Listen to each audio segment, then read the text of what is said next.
It's our beautiful Thursday morning here in the studios of New Frontiers Television. This is Frontline. My name is Adiola Adegoke. And I am Victoria Anle. Thank you for joining us today, January 29, 2026. You're welcome on Frontline.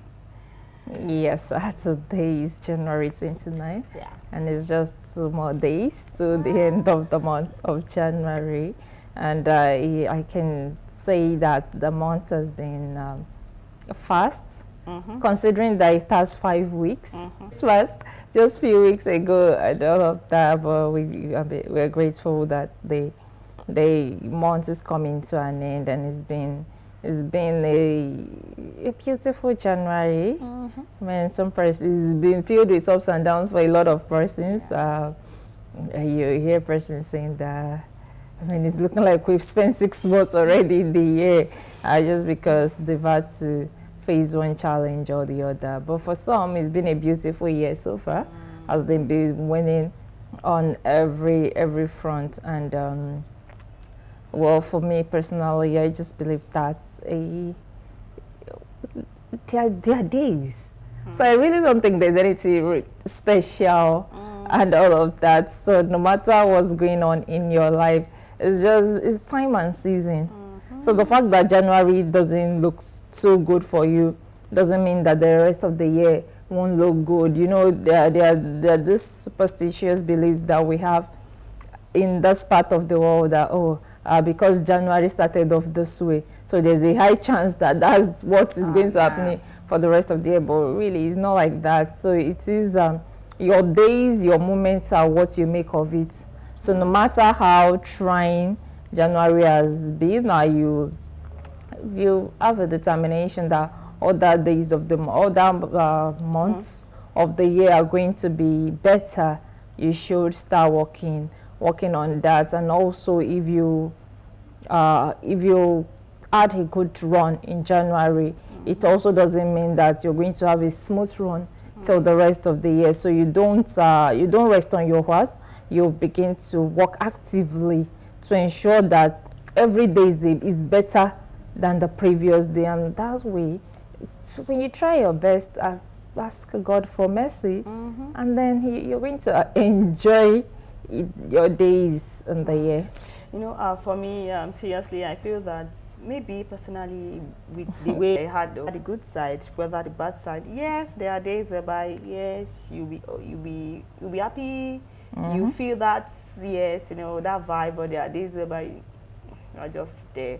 And like Adora, like you mentioned, that the fact that he had the brights, you know, the good vibe all the time does not mean it will run through. There are seasons. I think it was yesterday or this morning that we talked about that in our devotion, that we should just try as much as possible to, you know, to study the season. The fact that there are ups today does not mean we are not going to experience a smooth sail. The fact that everything seems as if it's cloudy does not mean that like everything is not going to be clear, knowing fully well that whenever there is actually a night, you know, there will be the morning, and there's always a light at the end of the tunnel. So it might be that it might even be the first quarter of the year that it's actually like a gloomy situation, or everything is just there. But don't forget, in as much as you put in the work and you pray often, put smile on people's faces, in the little you can, do good to others, motivate yourself, you know, be positive all the time, then definitely things are going to work out for us. Yes, definitely things are going to work out for us. And still in the spirit of the new year 2026, the ministers, the General Workers Conference of the Nigeria Baptist Convention is still ongoing. The train has moved to the southeastern part of the country, where the conference would begin today. In the southeast, that should be Aouda, and then it will continue in other parts of the South conference, and then we put an end to that. So the train is in the south. So if you are in that area, the east zone. So if you're in that area, the east zone 1 conference will begin today, and that is okay. Yeah, it begins today, and you're expected to participate if you're a pastor, you're a deacon, church worker, and all of that. So you should be at that conference and ensure that you pay attention to what God is saying concerning. Oh, sorry. Why do I feel like today is the last working day? No, it's beginning on 30th. 30th. Sorry for that mix up. Okay. Yes, 30th to 31st in Calabar, and then so you should, and then February 3 to 4 that would be in Hauda, and wish them safe trip, and we wish everybody a successful celebration. As we look at the convention theme for the year, entering into newness through the fruits and gifts of the Spirit. Yes, sir, there's a lot to talk about on Frontline today, but let's take a break and we'll be right back. Do stay with us.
Many thanks for staying with us. If you're just joining us, this is Frontline coming to you from the studios of New Frontiers Television, and we have a lot lined up for you, but a bit of an analysis on some of those citizens of Lagos State in areas where some other communities that were recently destroyed carried placards and were on the streets of Lagos State, so where police cracked down on them heavily.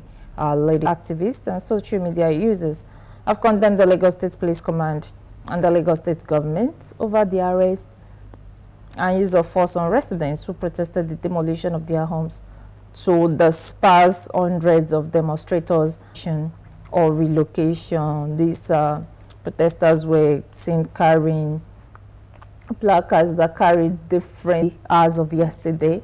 They moved from the Ikeja under bridge to the Lagos State House of Assembly in Lausa, where things are beginning to take a drastic turn as the protesters demanded to enter into the Lagos State House of Assembly complex within the premises, and they were denied access. The way their plan was to ask for compensation from government or relocation, as it may be. The Commissioner of Police, Mosho Jimo, told them that they cannot have access to the legislative complex. And in all of these, there were exchange of words, and the protesters were exchanging words with the Commissioner of Police before order was given that they be chased with tear gas, and in doesn't trying to fire the tear gas. Some broke their leg, some collapsed, and all of that. Even 2 persons was arrested in the process. The Commissioner of Police has said that, well, this was necessary because those protesters were infringing on the rights of the average Lagosians, and they were disrupting traffic on that major road. Well, of course, one would expect that that demonstration is actually needed, looking at the fact that these people were actually displaced from their abodes, and knowing fully well that they were given notification before the demolition took place. But, well, we should look at both sides. The governments, they had their reasons, but the people, the protesters, are actually saying that, well, the reason why they were actually doing this is they were just demanding proper relocation plans. That is, if government had any, and if the government wanted to demolish their homes, they should have relocated them to another place. And also, they were also asking for compensation for residents who reportedly lost their lives. I think it was yesterday I saw it in the newspaper that a particular man, was he a carpenter, that said that he lost, is it 7-year-old or 7 weeks old child due to the demolition. And I'm like, wow, that is really sad. Well, this is the first time a government is like that, or project, or the fact that maybe the occupants built illegally on the land.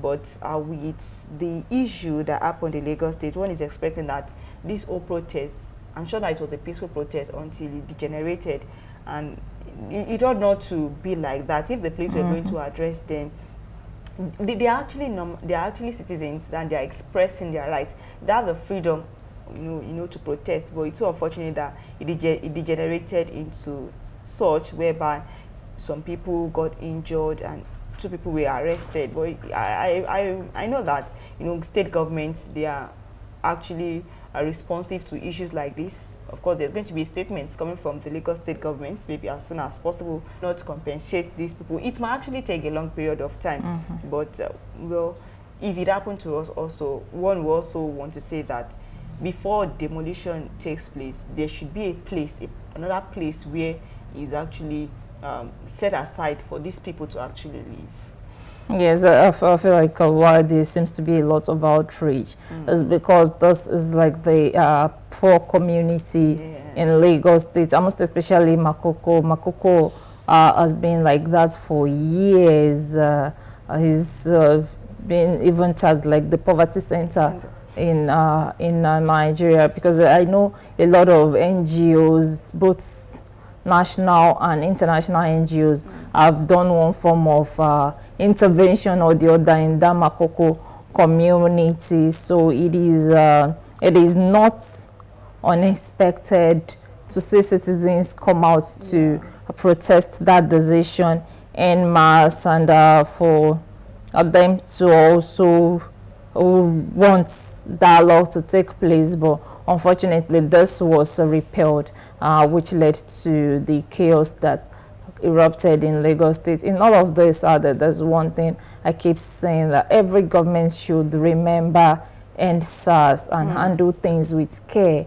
You don't want a situation where all of those issues that could be resolved with simple dialogue degenerates into chaos, degenerates into a situation where people see the need to destroy properties, where people also see the need to defend themselves against the Nigerian police force. So the people don't have to be killed when protests are happening. So we should reconsider all of this. And before this week, since the demolition started, there had been calls on the federal government. What is your plan for those people? What are you doing for persons who have lived all their lives and all they know is fishing in the Makoko waters, and then trying to make ends meet? It is almost impossible for them to thrive somewhere else. And if you want them to thrive somewhere else, you also help them move to that area. So we're waiting for the Lagos State response on this movement to ensure that everybody is everybody might not be happy at the end of the day, but they are compensated for those issues. I understand that also they are looking at turning Lagos into a mega city and uplifting the outlook of Lagos State, but we should remember that some persons really have no place to go to. Seriously, some people have actually, like, that's the only house, that's the only thing, of course they built with sweat and blood and just demolish, just a day. Wow. And you know, unfortunate thing is that most times they don't have that privilege. Well, most times for some people that I've actually interacted with, sometimes they don't really believe that the government will actually demolish, yes. and they are not that prepared.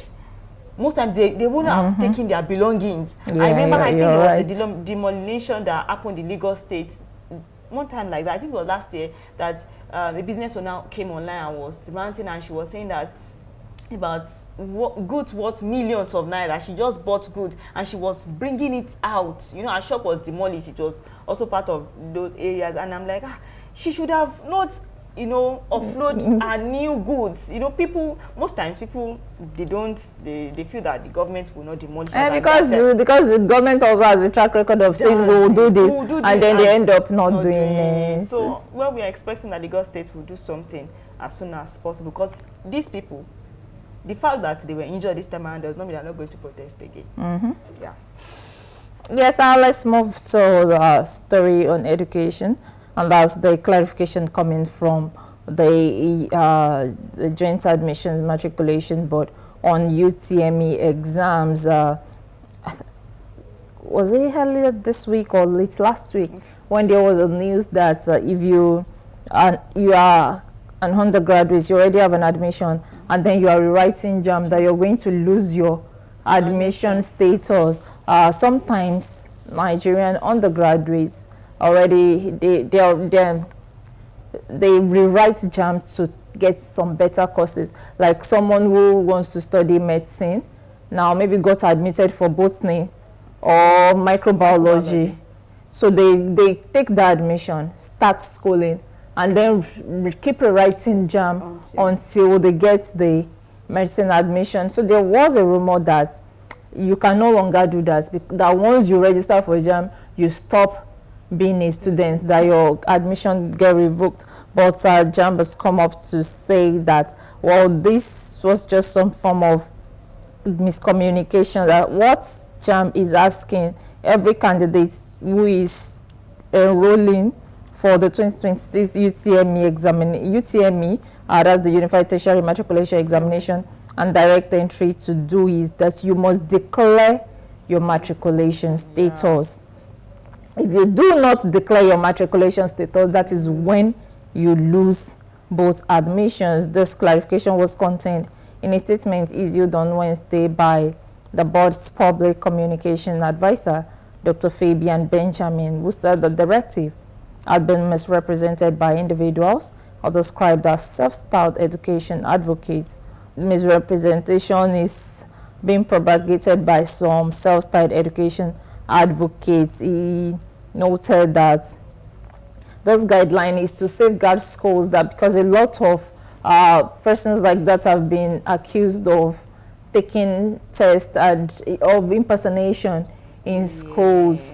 So what JAM is telling you to do is, you are in school already, you want to rewrite JAM, declare that there's a space in the form where you are asked if you already have an admission. Declare, it doesn't stop anything, so that when you receive your new admission, the previous admission can be revoked. You are not running two admissions at the same time, which again is into courses concurrently. So JAM has come out to explain this for candidates who are going to be registering exam in 2026. Yes, and Benjamin stressed that registering for UTME or direct entry while still enrolled in another institution is not prohibited, but failing to disclose that status is considered an offense under the JAM regulations. I mean, it's a good one that JAM actually came out to clarify, because, you know, Nigerians sometimes we just read the news as it is. When we just realize that it's affecting people, like, we will not, and actually clarify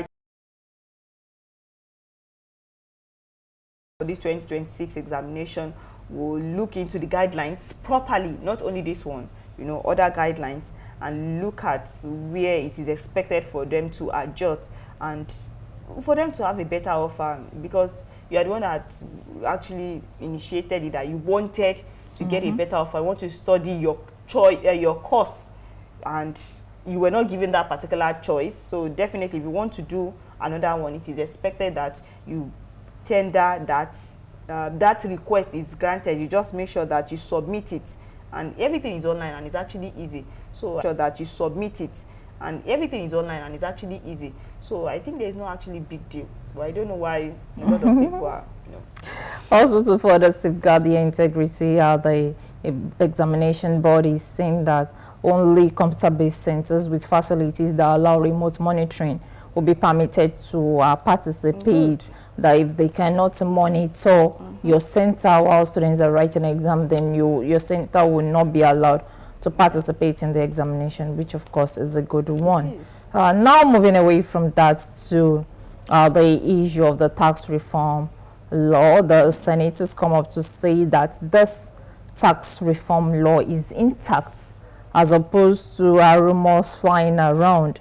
You know, over the week since the beginning of the year, there had been concerns that the Nigeria Tax Reform Act has one of the 4 laws is adulterated, and this might lead to pending the law until that issue is resolved. The Senate President has said that, well, the laws, the acts which were passed as separate bills by both chambers of the National Assembly in May 2025 and signed by the President in June, signed by President Bola Tinubu in June, remains intact and fully compliant with parliamentary proceedings.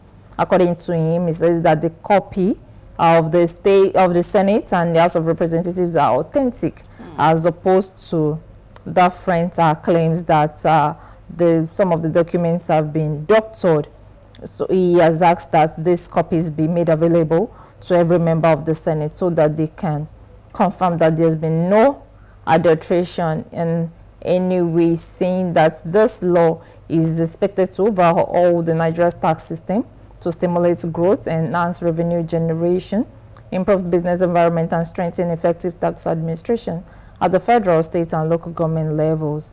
So he said that, well, the Tax Act remains intact, and Nigerians are going to be following it according to plan.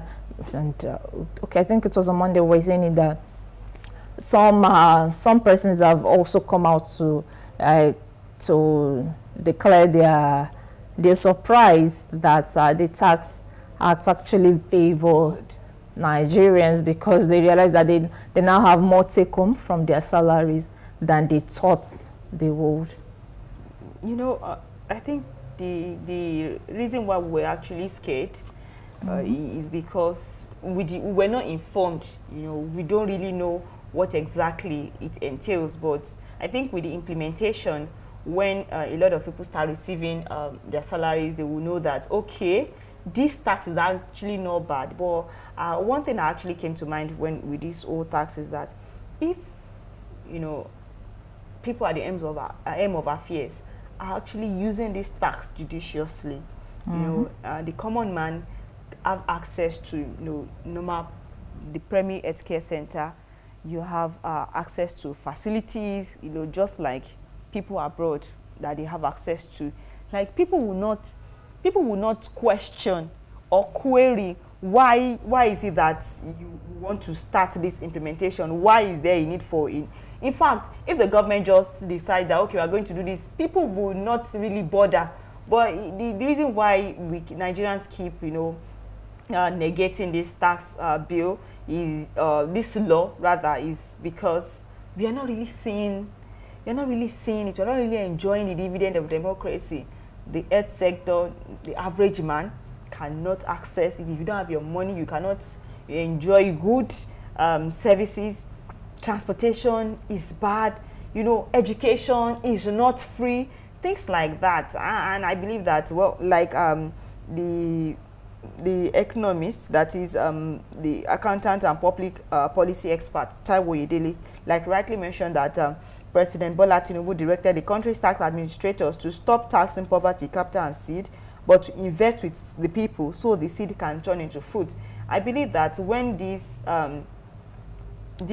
tax is being removed and people start seeing, you know, the fruits, you know, the seed, of course, we have the seed now. When the people start seeing the fruits, then people will be able to key into it fully, and employers who don't pay the tax of their employee will also see the need why it is important to do that. So I feel that if the federal government, of course, people at the end of affairs, try as much as possible to use what they have or what they are getting now judiciously. You don't need to tell the city of the country. They will actually key into that initiative. So it's expected that in as much as they are removing the tax, and of course some people are actually happy that, okay, their tax, the money that they now deduct is actually low because of their income. Some people, it's expected that some people will not even, the tax will not even be removed from their money at all. So it's expected that let organizations, let them sensitize. And the Nigerian Baptist Convention is actually doing something. I think maybe before the end of this year, before the end of this month or next month. That's January 30. Yes, there's going to be like a sensitization program, you know, for church workers, that the finance officers of different churches. So let Baptist members, you know, let us come around, let us listen, let us be sensitized, so that we're able to go to our churches and tell people, just like the federal government is also doing, and state levels also, that they are trying to sensitize people about these tax laws. Let churches, don't let anyone be ignorant. So when someone is saying something that is not right, we're able to correct that. No, this is the right thing. And of course, when everybody is sensitized, we're able to know what to do and what not to do. All right, that's the much we take on trends this morning. We'll take a break, and when we return, we'll be looking at the front pages of the newspapers. To stay with us.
Many thanks for staying with us on Frontline from New Francis Television. Now let's look at the front page of the Guardian newspaper. Despite demand, 2.5 meters may rot away as federal government discloses trade blames. Page 6 of the Guardian has details of that. Osun appoints local government officials as Algon factions bicker over control. That's on page 5. Police disperse protesters over demolition of structures in Makoko. Sokoto airstrike reopens sovereignty debate as Akpabio Ningi differs. Sanwo-Olu urged to intervene in Oloja's tool dispute. Telcos risk $8.85 million fines over poor telephone service as NCC plans action. Still taking more headlines. Senate confirms tax reform law intact. Senate to debate Electoral Act Amendment Bill today. I'm still shocked by Yusuf's defection to APC, says Kwakwanso, and that's the much on the front. I'm taking on the front page of the Guardian newspaper. On the front page of the Blueprint newspaper, terrorism. Federal government to engage military retirees, reclaim ungoverned spaces, Defense Minister says. Two Kwara local governments impose 24-hour curfew on communities. NFA begins probe into alleged bombing of civilians in Niger. The story is on the front page and it continues on page 18. Tax Reform Act not adulterated, Senate declares. The story is on the front page, it continues on page 8. To boost $1 trillion economy, federal government okays purchase of 2 new communication satellites, 90,000 kilometer fiber optic backbone project at 60% completion, Minister says. The story is on the front page. It continues on page 8. Taking more headlines. Security guard backs live jail for raping nurse on night duty. For inside page, for details you can check the inside page. NYSC to unveil new protocol for corps members with disabilities. You can check page 9. Still on page 9, security guard, like I mentioned, backs life imprisonment for raping nurse on duty. FCT on page 6, DSS officer shoots 2 dead, injures another, claims accidental discharge. On page 11, NPF uncovers 7.7 billion naira telecom fraud. NAP 6 recovers 400 laptops orders. NACCIMA Oni Mon Ojora's demise at 93. Nigeria's new economy model to drive higher GDP figures. That's coming from IMPI, and that's on page 21. On the sports page, page 12, NPFL corruption, lack of infrastructure killing Nigerian league, Gombe says. And lastly, above the nameplate, I'll demolish, reallocate properties of traders obeying seats at home, Soludo says. And for details, you can check page 10. Those are the headlines on the front page of the Blueprint newspaper. On the front page of the Punch newspaper, outrage over police crackdown on Lagos anti-demolition protesters. Police tear gas protesters at Lagos Assembly, make arrests. Activist rights groups down police. Pages 4 and 5 as details. 2027. APC moves to manage defection gains. Internal crisis. Gunmen abduct pregnant woman in Ondo community attack. Nigeria earns 55.5 trillion naira from crude oil sales in 2025. Ambassador nameplate, Dezani lavished over 4 billion naira in London luxury store. This is coming from UK prosecutors. And above the nameplate, NUPRC opens 50 oil blocks for bidding. That's the much on the front page of the Punch newspaper. Taking more headlines now on the front page of New Telegraph newspaper. US airstrikes. Security isn't something we discuss in open market, says Akpabio. It has issue riders. Senate opts for closed-door session at Ngige queries alleged NAS exclusion. Tinubu, Nigeria security alliances with US focused on fight against terrorism. Senate considers committee's report on electoral bill today as electronic transmission tops recommendations. For details, you can check pages 2, 5, and 27. Telecoms fraud. Police nab suspect over alleged 7.7 billion naira airtime diversion. FHQ says 400 laptops, 1,000 phones, orders recovered. That's on page 2.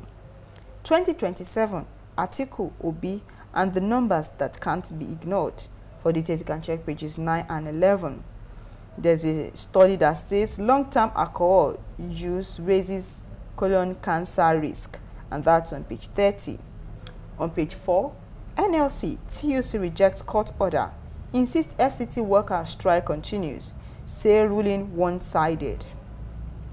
On page 2, Ojikalu partners GCL Group on strategic lithium resource development.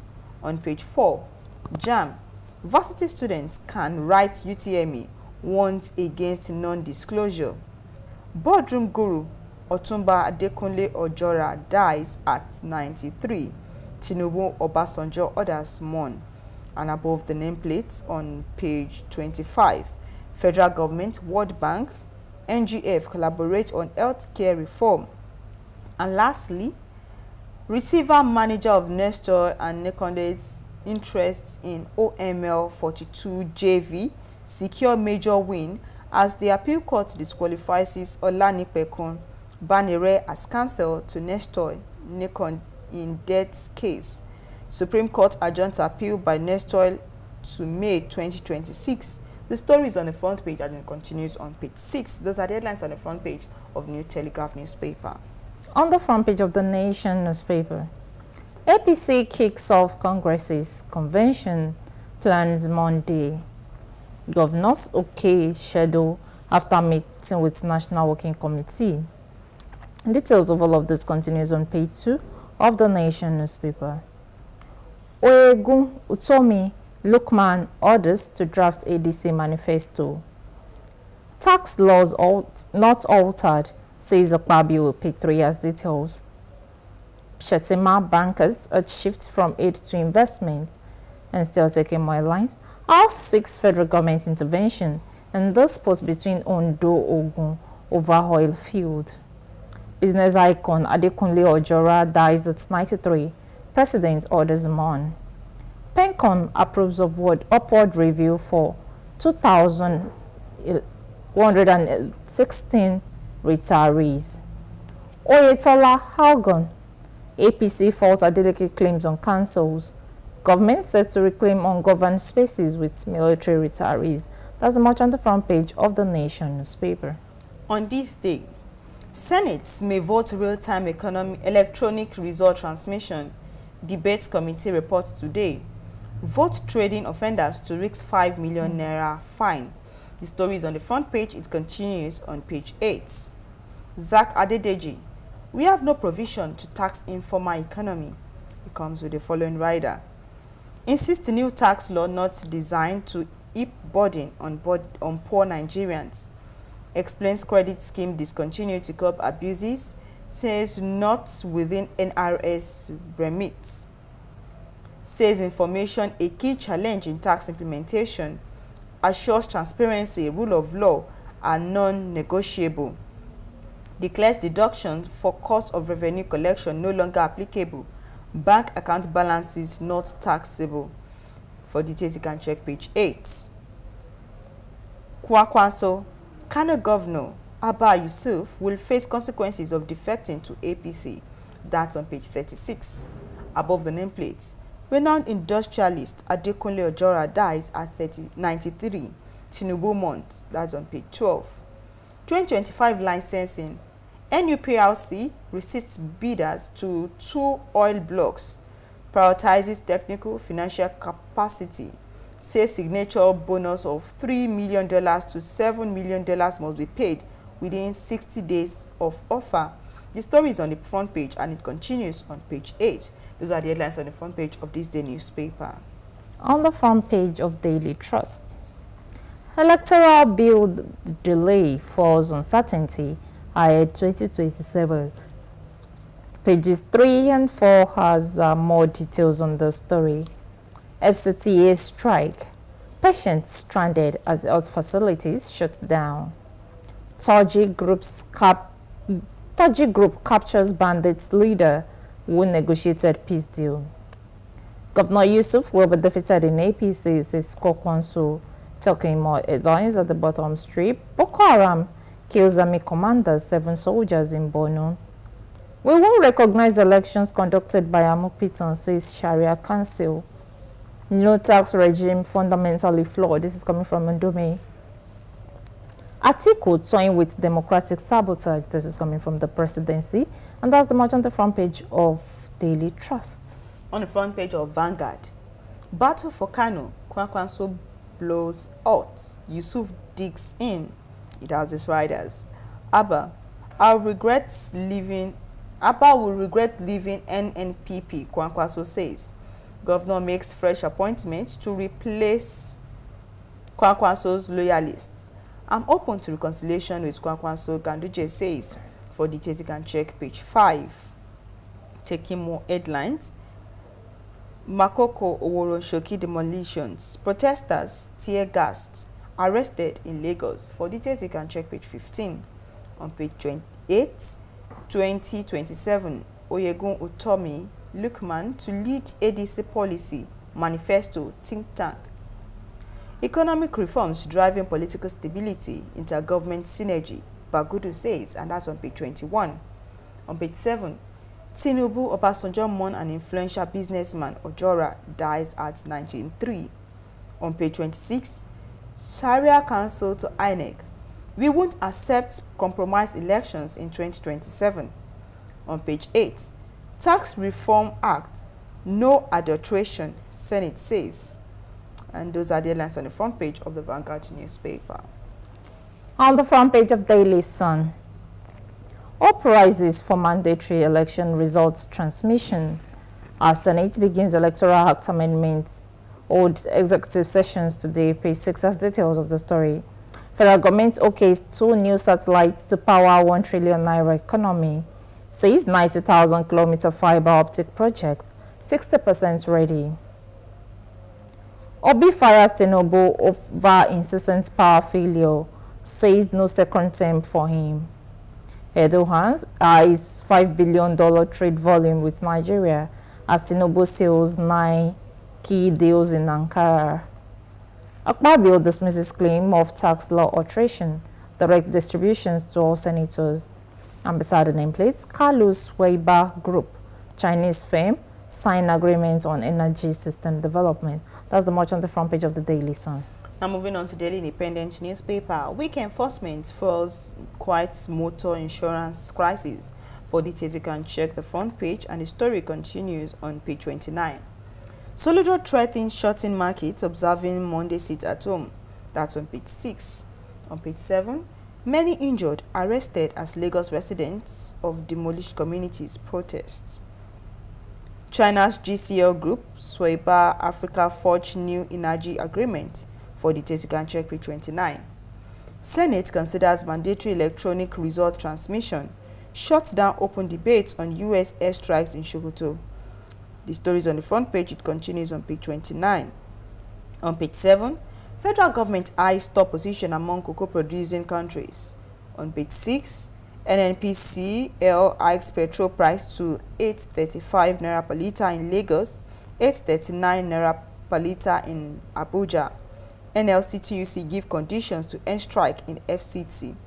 Now above the nameplates, Osun local government crisis, Tinubu should call Oyetola to order, Adeleke says. The story is on the front page. It continues on page 7. And lastly, tax law not adulterated, Akpabio insists. The story is on the front page. It continues on page 7 as well. Those are the headlines on the front page of Daily Independent newspaper. On the front page of Nigerian News Direct, local government crisis, Adeleke Oyetola trade blame over withheld funds, secretariat siege.